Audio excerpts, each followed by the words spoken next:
Coming at you full-fledged, it's your boy Regg, with another video for y'all, man. Welcome, YouTube. The NBA announced the starters for both conferences in this year's All-Star game a couple of days ago, and I want to share my thoughts on it because for the most part, it's not that bad in my opinion.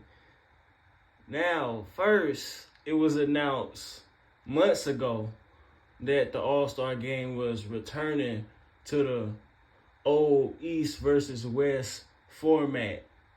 LeBron James, who will be making his record-setting 20th appearance in the contest, will be the West captain, and Giannis Antetokounmpo will be the captain for the East.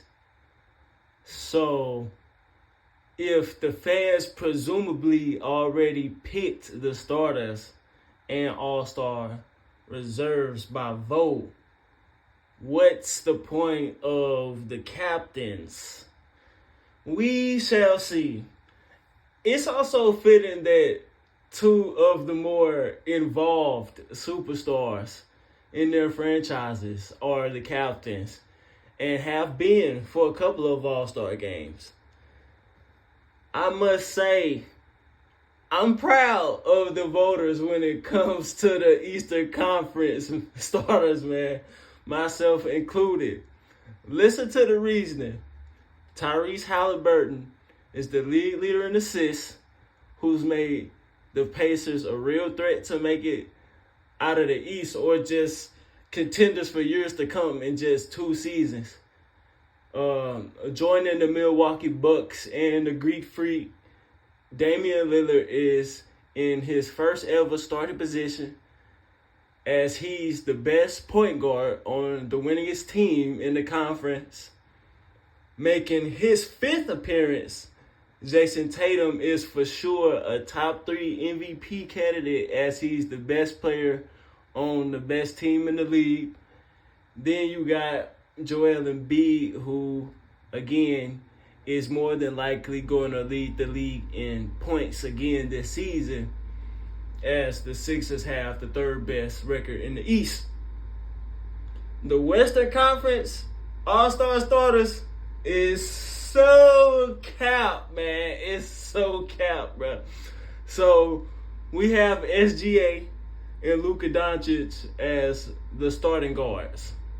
For the forwards, we have King James and Kevin Durant, with Nikola Jokic as the rightful starting center. Anthony Edwards has had the Minnesota Timberwolves at the top of the West standings for the entire season.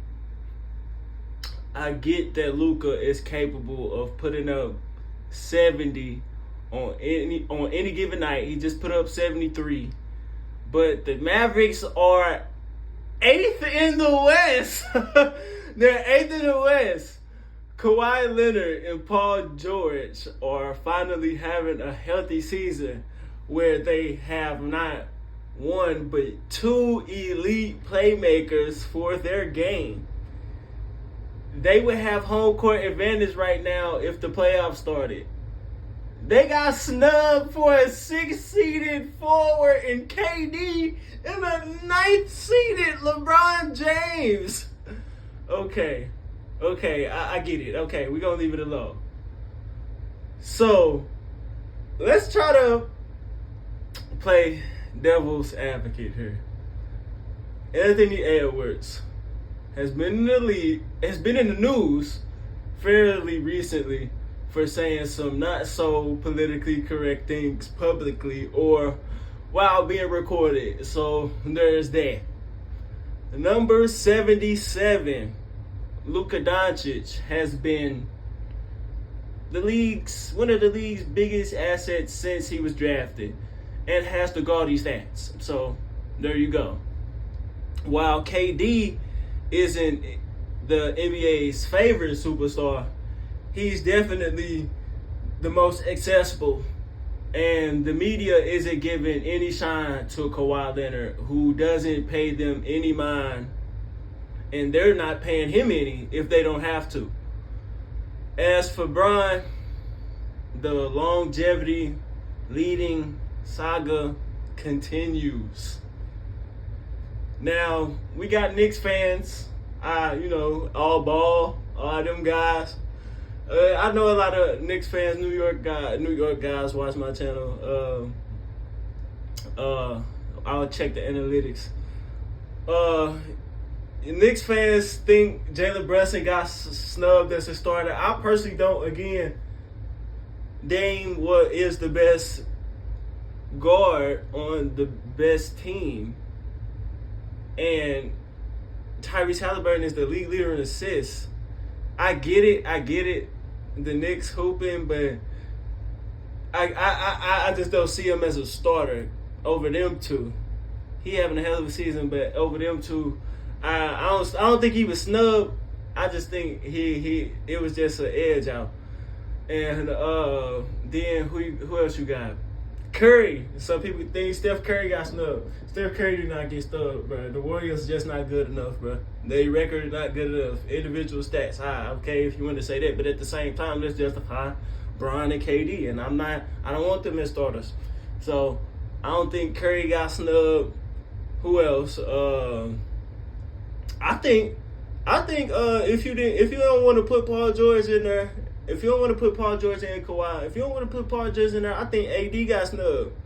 AD really playing good defense. He really playing good ball this year.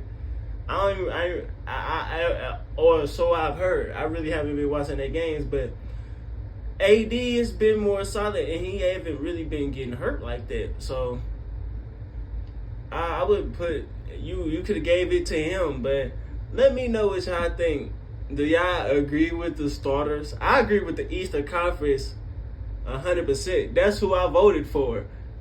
And all my vote is for the Eastern Conference. That exact lineup.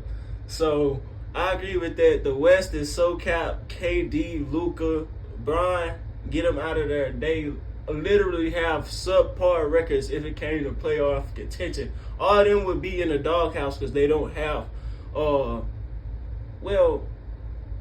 they don't have home court advantage. The Lakers would be in the play-in. They ain't even in the playoffs. Them two wouldn't even have home court advantage. Again, Anthony Edwards, he in the top 5 MVP or should be at least. And Kawhi should be in the MVP top 10 MVP candidates. He is, in my opinion.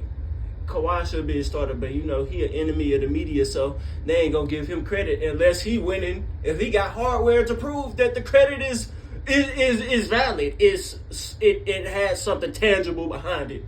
So let me know what y'all think about the All-Star selections. Who gonna be the reserves? Who is snubbed? All that good stuff. But first, hit that like button, comment at the beginning, middle, and ending of the video. Share for others to see.